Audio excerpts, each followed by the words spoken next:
halkani waa BBC Afrikada Bari saacadu waa 7 aroornimo oo gow ah waxa naga dhageysan kartaan mowjadaha gaagaaban FM-yada iyo bogana internetka ee bbcsomali.com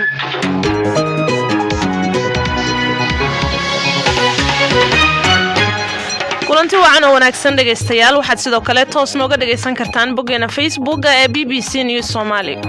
waa subaxnimo axad ah oo bisha Agoosto tahay 30 sanadka 2020 idaacadda subaxnimona saaka waxay idin soo jeedin doontaa anigoo ah Kawthar Maxamed Cabdullaahi ee qodobada idaacadayada ku maqli doontaana waxaa ka mid ah Mareykanka oo hakiyay dhaqaale uu ku taageeri jiray Itoobiya si uu cadaadis uga saaro arinta biyo-xireenka haddaba maxaa ka dhalan kara talaabadaasi Itoobiya iyadoo ka doornay dhibaatooyin gudaheeda ka sii jiro in haddana lacagtii laga goosto waa dhibaato jirta laakiin se u malayn maayo in ay wax weyn iska bedeli doonaan danaha ay ku qabto dawladda Mareykanka Itoobiya ayaa ka weyn baan leeyahay dibadbaxyo ka dhan ah Quraan la gubay oo hareeyay magaalada Malmo ee dalka Sweden halwadeena ka tirsan dekada laga dhisayo Garacad oo tababar ku qaatay Djibouti dhalinyaro u istaagay inay caawiyaan dadka dhimirka ka xanuunsan ee daryeel la'aanta ku haysato Hargeysa iyo dabcan wararkii ciyaaraha ayaad sidoo kale ku dhageysan doontaan idaacadan subaxnimo oo uu soo saaray Maxamed Cabdiraxmaan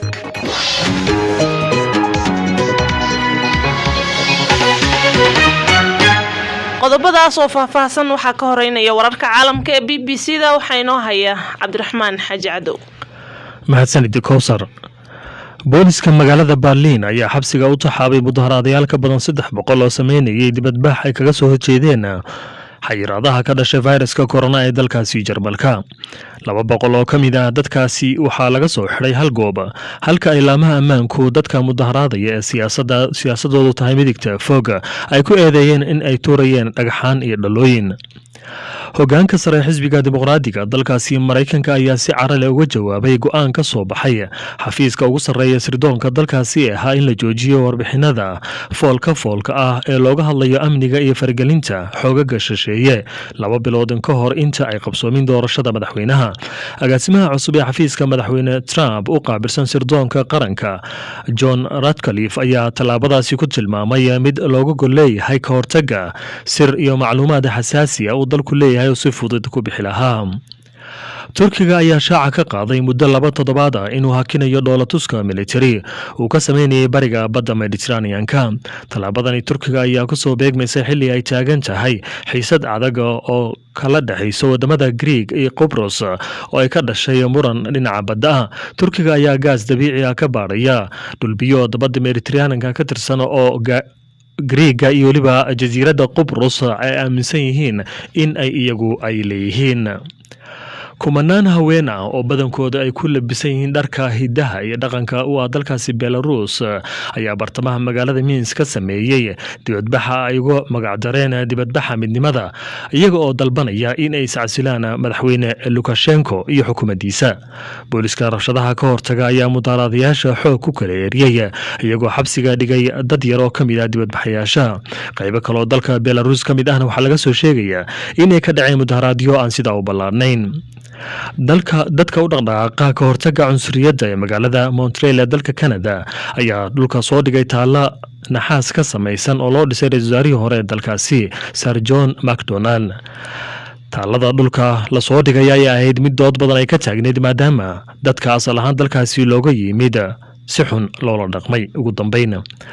usbuucii toddobaad oo xiriir ah mudaharaadayaasha Israa'iil ayaa dalbanaya inuu iscasilo ra'iisul wasaare Benjamin Netanyahu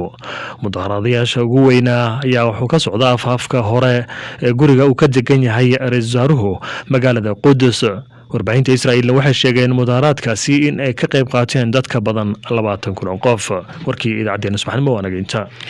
aad baad u mahadsan tahay kaasina waxa uu ahaa Cabdiraxmaan Xaaji Cadow oo wararka caalamka ee BBC-da inala socodsiinayay markana qaybaha kale ee idaacadeena subax wanaagsan mar kale dhageystayaal aan ku bilaabnay ee Mareykanka ayaa hakinaya kaalmada dhaqaale ee uu siiyo dalka Itoobiya arintaas oo salka ku haysa khilaafka ka taagan biyo-xireenka uu wadankaasi ka dhisayo webiga Niil jariirada Foreign Policy ee ka soo baxda Mareykanka ayaa sheegtay in talaabadaasi ay saameyn karto 130 milyan oo dollar oo ay xukuumadda Washington ku kabto Itoobiya faahfaahinta warkaasi waxa inoo haya Maxamed Cabdiraxmaan Talaabadan oo meelmariyay xogayaha arrimaha dibadda ee Mareykanka Mike Pompeo ayaa sii xumayn karta xiriirka u dhexeeya Washington iyo Addis Ababa xilli Itoobiya ay wado qorshe ay ku buuxinayso biyo-xireenka uu muranka ka taagan yahay. Sida ay sheegtay jariiradda Foreign Policy, dhaqaalaha uu doonayo Maraykanka inuu hakiyo ayaa saameyn ku yeelan kara dhinacyada ammaanka, la dagaalanka argagixisada, tababarka ciidamada iyo ka hortagga tahriibka ee Itoobiya. jariiradda oo soo xigatay mas'uuliyiin ka tirsan Koongareeska ayaa sheegtay inay dhici karto in lacagtaasi ay ka yaraato 130 milyan ee hadda la qiyaasay. haddii ay dhaqan gasho hakintaasi waxay caqabad ku noqon kartaa qorshaha Itoobiya ay ku buuxinayso biyo-xireenka sida ay qabaan khubarada ka faallooda xiisadda ka taagan webiga Niil. mas-uuliyiin ka tirsan Itoobiya ayaa horay u sheegay in Maraykanka uu xaglinayo dhanka Masar, dalkaasi oo doonaya in heshiis laga gaaro buuxinta biyo-xireenka. Masar ayaa ku doodaysa in biyaha webiga Niil ay u leeyihiin mudnaan amniga qarankeeda ka mid ah, waxaana warbixin bishii Julaay uu daabacay Machadka Qorsheynta Qaran ee dalkaasi lagu sheegay in 12 nooc oo ka mid ah kalluunka webigaasi uu dabargo'i doono biyo-xireenka awgii. wadaxaajoodkii ugu dambeeyey ee wasiirada arrimaha biyaha ee dalalka Masar, Itoobiya iyo Suudaan ay jimcihii ka yeesheen arrinta biyo-xireenka ayaa ku soo idlaaday natiijo la'aan. aad buu mahadsan yahay Maxamed Cabdiraxmaan oo ina siinayay faahfaahinta warkaasi. haddaba maxaa ku kalifay Maraykanka inuu hakiyo dhaqaalaha uu siiyo Itoobiya? su-aashaas iyo kuwo kale ayaan weydiinay Xirsi Cabdiqaadir Maxamed oo xildhibaan hore oo heer federaal ka ahaa Itoobiya kana faallooda arrimaha dalkaasi. khadka telefoonka ee magaalada Jigjiga ayuuna igu waramay. hadda ka hor Maraykanku waa kii u yaaray hogaamiyaasha labada dal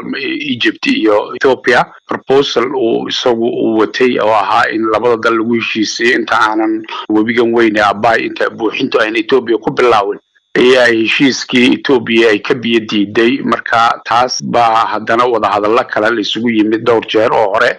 Ethiopia waxay ay diiday heshiiska iyo waxa uu ka kooban yahay, waxayna soo bandhigtay in dawladaha Afrika ama African Unionku inuu dhexdhexaadiyeen instead ay dhexdhexaadin lahaayeen wadamada reer galbeedka ugu horeeya Maraykanka. marka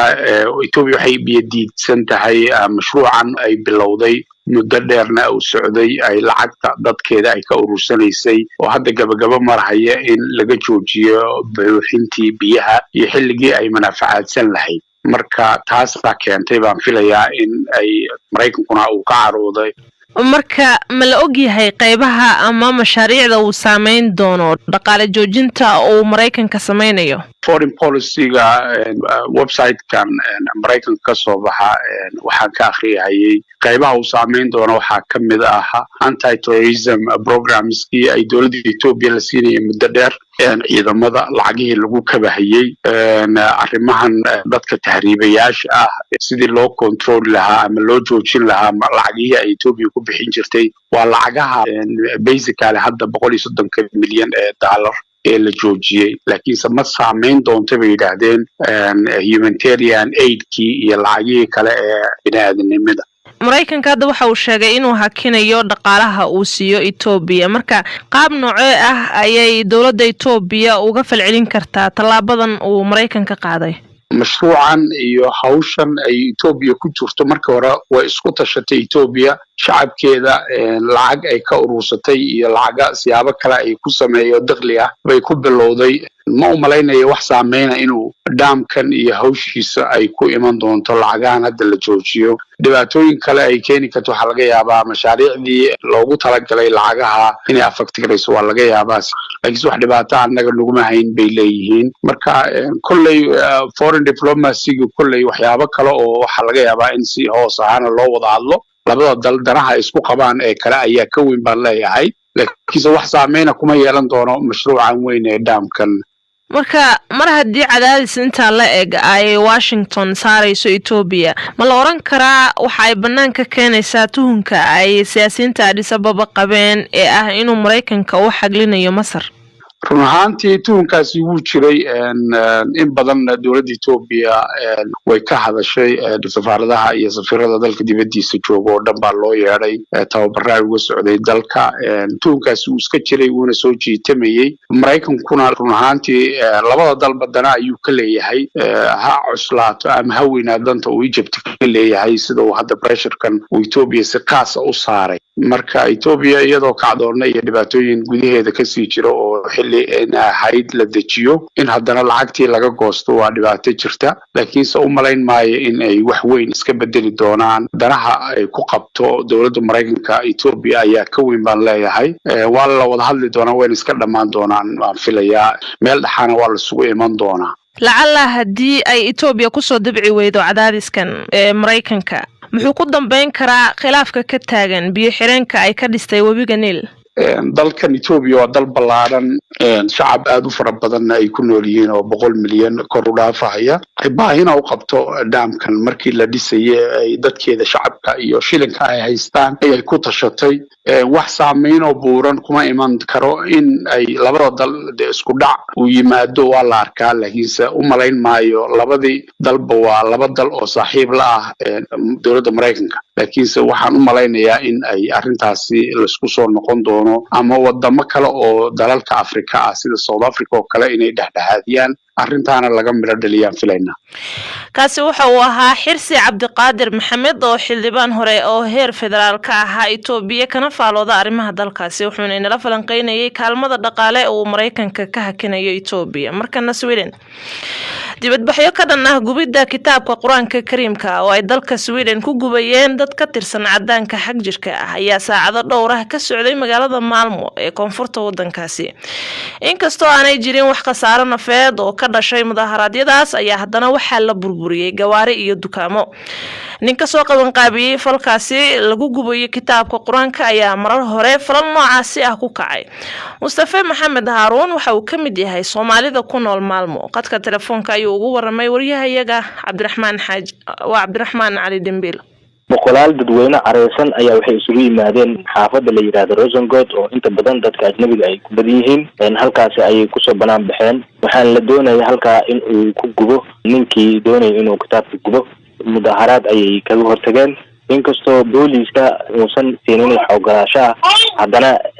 dadkii mudaharaadayay ay halkaa isugu yimid. khasaare waxaa ka dhashay in ay burburiyeen goobaha dadweynaha ay isticmaalo ee gaadiidka dadweynaha, iyo sidoo kale waxa ay wadooyinka ay ku gubayeen taageero ama lugaha gawaarida. marka khasaare nafeed wax ka dhashay ma jiro. booliis badan ayaa halkaasi joogay oo dadka kala ceerinayay. dadkana waxa ay adeegsanayeen dhagaxyo yaryar iyo sidoo kale ukumo ay ku tuurayeen booliiska. marka sababta kitaabka loo gubayay maxay tahay? cidda gubaysay u gubaysay maaha horta markii ugu horeysay kitaab lagu gubo Yurub. ninkan maaha markii ugu horeysay kitaab gubo. caasimada dalka Denmark ee Copenhagen ayuu hadda ka hor sidaan oo kale ugu gubay. balse Malmo shalayta asaga ma gubin. markii laga warxiray oo booliiskana diiday in macnaha ogolaashaha in uu gubi karo kitaabka ay u diideen, ayaa maaragtay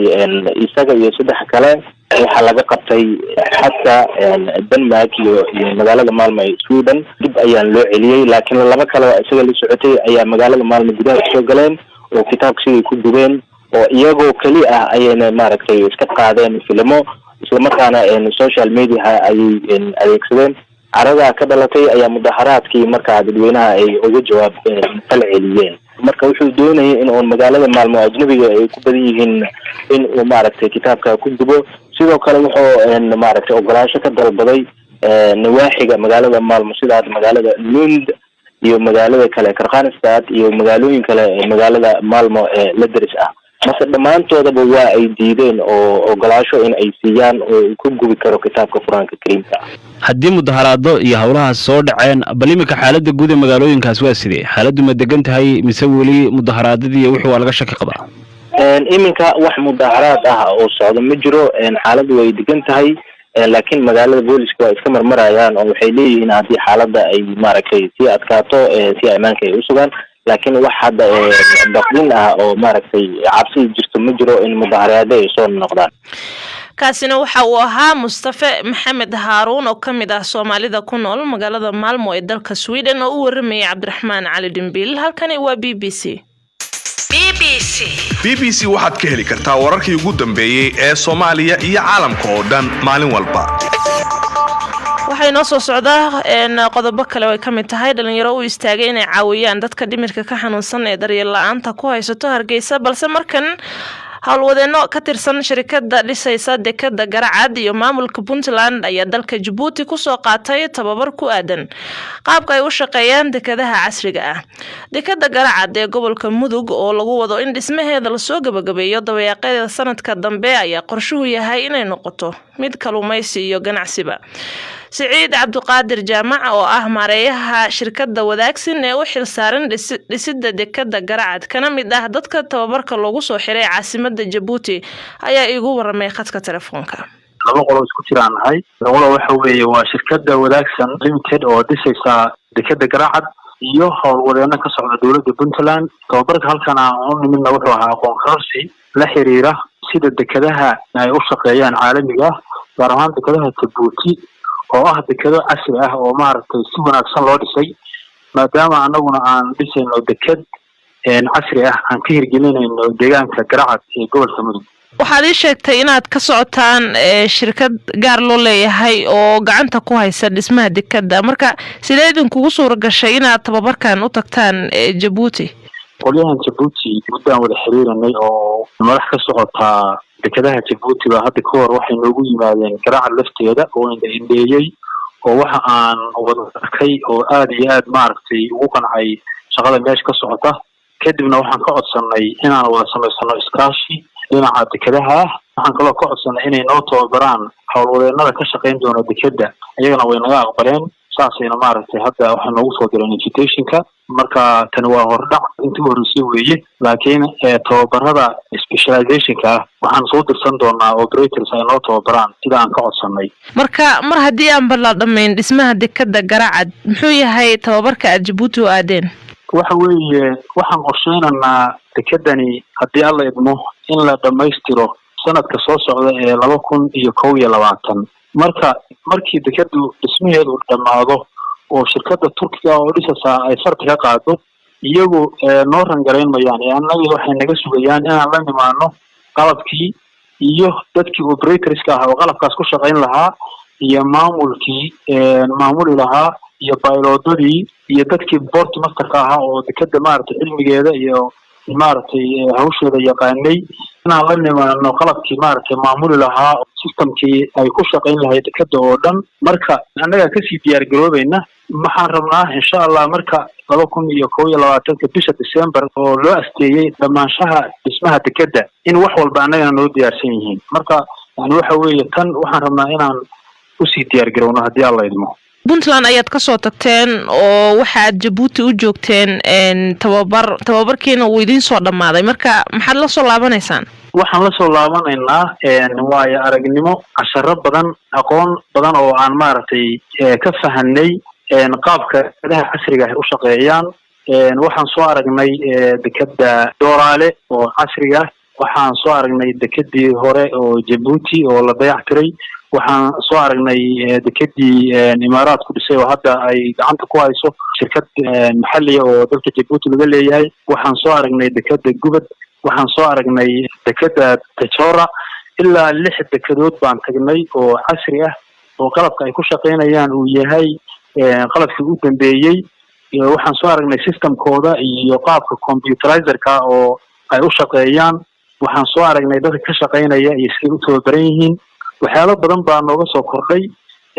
insha Allahna de waxaan rabnaa levelkan dekadahan ay la gaarsiiyay inaan dekada Garacadna gaarsiino oo anagoo la kaashanayna maamulka dekadaha dalkan Djibouti oo ballanqaad rasmi ah noo sameeyay inay naga caawin doonaan dhinaca tababarka qalabaynta iyo waxyaalo fara badan oo kale oo aan iska kaashan doono haddii alla idmo. Siciid Cabduqaadir Jaamac maareeyaha shirkadda Wadaagsin ee u xilsaaran dhisidda dekada Garacad kana mid ah dadkii tababarka loogu soo xiray caasimadda Djibouti ayuu ahaa oo ii waramayay. markana dadka qaba xanuunada dhimirka gaar ahaan kuwa darbijiifka ah ayaa dhibaatooyin kala duwan kala kulma noloshooda haba u sii darnaato xilligan uu caalam ka saameeyay fayraska corona. dhalinyaro isxilqaantay oo magacooda la yiraahdo heer sare kana howlgala jamhuuriyadda iskeed madaxbanaanida ugu dhawaaqday ee Somaliland ayaa dhawaanahan waday olole ay ugu magac dareen iga warhay kaasoo ay caawinaad kala duwan ku gaarsiinayaan dadka qaba xanuunada dhimirka. haddaba waxaa ku kalifay fikirkaas iyo waxyaabaha ay dadkaasi u qabtaan ayaa Mahad Jaamac Koronto oo ka mid ah dhalinyaradaasi uga waramay Fartuun Ismaaciil. waxaan samaynaa dhowr hawlood oo kala duwan oo ay ka mid tahay ololo wacyigelineed oo aan ka wadno baraha bulshadu ay ku kulanto. tusaale ahaan Ramadaanta oo kale inaan qadaysiino, jimcayaasha mararka qaar inaan booqano isbitaalada dhimirka ay ku xareysan yihiin dadkaas. ololo kale isagana waxaa jira iga warhay qayb ka ah oo ah in dhakhaatiir ku takhasustay xanuunada dhimirka aan hadba u geyno kooxda ama meesha ay joogaan dadka dhimirka xanuunsanaya ee aan tabarta u hayn in ay iska bixiyaan adeeg caafimaad ama ay tagaan isbitaallo. tusaale ahaan waxaan ololo sidana ka samaynay magaalada Burco oo aan dhakhtar iyo koox ka tirsan heer sare ay tageen. halkaas waxa uu dhakhtarku ku qaabilay 10 qof oo dhimirka ka xanuunsanaya oo uu sameeyay la talin iyo dawo intaba. maxaa idinku dhaliyay inaad hawshan qabataan? waxaa nagu dhaliyay waxay ahayd aragti dadka dhalinyarada ah ee kooxda ku jira ay isku keeneen oo ah yani damiirkooda ay ka heleen inay hawshaas qabtaan oo marka ay arkeen silaca dadka haysta, markii arkeen dadka dariiqyada jiifa, markii ugu horeysay waxay ku bilaabatay ololayaasha wacyigelin guud iyo in dadka xilliga Ramadaanta ah maadaama la xirayo maqaaxiyaha, maadaama meelihii ay cuntada ka heli jireen ama waxyaabaha soo haraaray ay ka heli jireen la xirayo, qofkiina uusan haysan garasho uu ku yani go'aansado waxba lama karinayo biriye bal caawa wax sii diyaarso ama raadso inaan bal maalinka iyo u sameeyno aan magaalooyinka marno aan cunto siino dadkiina ku wacyigelina in laga warhayo. marka sidaas ay ahayd. markii hore ololuhu wuxuu ku bilowday waji kale lahaa hore oo ahayd hadhibin qof dhiban kaasoo ahaa in bal marka hore dadkan la nabadgeliyo, dadkan istigmada laga daayo, yani aan dhibaato loo geysan. marka ma waxaa jirta isbitaallo idin cayiman amaba meel liis idinkugu qoran oo aad aadaan, mise isbitaal waliba oo aad ogtihiin in ay ku jiraan dad dhimirka la waad aadaan? dadka aan horta targetka noo ah dadka isbitaalada ku jira ma aha badanaa, waa dadka ama dariiqyada jiifa aan guryaha ku noolayn, aan cid iska xil saarta aan haysan, dooxyada ama togaga ku nool, meelaha cilada iska fadhiya, iska qaawan, iska qaatan, iska qaylinaya, dadkaas weeyaan koowaad. labo waxa inoo ah dadka ku nool xeryaha barakacayaasha ee qoysaska liita ama tabarta yar ka soo jeeda ee aan heli karin inay tagaan isbitaallo iyo waxyaabahaas. dadkaas laba qaab baanu samaynaa, inaan dhakhtar intaanu kaxayno u geyno goobaha ay joogaan, meelahaan isbitaallada lahayn. meelaha isbitaallada lehna inaan yani isbitaal ku xidhno oo aan dadkii soo kaxayno oo aan geyno goobaha ay isbitaallada oo dhakhaatiirta aan u geyno, dhakhaatiirtu la taliyaan, caafimaad siiyaan. isla markaasna dadka haya ee qoysaska ah ee gacanta ku haya iyaga laftigoodu waxay u baahan yihiin wacyigelin iyo tababaro ku saabsan sida loola tacaamuli karo qofkan, sida maskaxdiisa loo dejin karo. maxaa yeelay haddii qofka hayaahay uusan ahayn qof dejinta qayb ka qaadan kara, dawada kaligeed waxba ma tarayso. marka hawshan aad qabanaysaan oo aad ku caawinaysaan dadkan dhimirka la yaa idinka caawiyo maalgelinteeda? maalgelinta horta shaqada aan samayno dhammaanteed waa tabaruc weeyaan, wax cid hay-ad gacan naga siisa iyo cid kale ma jirto. dadka aan naqaano ama dadka ehlu khayrka ah ee jecel in dadka la caawiyo ayaanu qaaraan ka ururinaa, iyaga wax isku dardara, dabadeedna dadka waxaasaan ku qabanaa. marba tusaalahaan oo kale shaqada aan u aragna inay muhiimka tahay ee aanu qabanayno qiimeyn baan ku samaynaa, lacagtaan u baahannahay badanaa weliba dadka aan naqaano, asxaabta aan nahay ama dadka nala soo xiriira ee social media ka arka ayaa qaaraan isku dardara oo lacagta isku dardara, saasaanu ku qabanaa. Mahad Jaamac Koronto ayuu kaasi ahaa. markana qodashada beeraha ayaa lagu tilmaamaa shaqooyinka wax soo saarka wanaagsan leh ee aan sida wanaagsan uga hirgelin Soomaaliya. tabashada beeraha ayaan heerkii la rabay gaarsiisnayn, waxaana taalo aanaya colaadda wadanka ka jirtay sanadaha badan iyadoo aan maalgashi fiican lagu sameyn dhul beereedka Soomaaliya.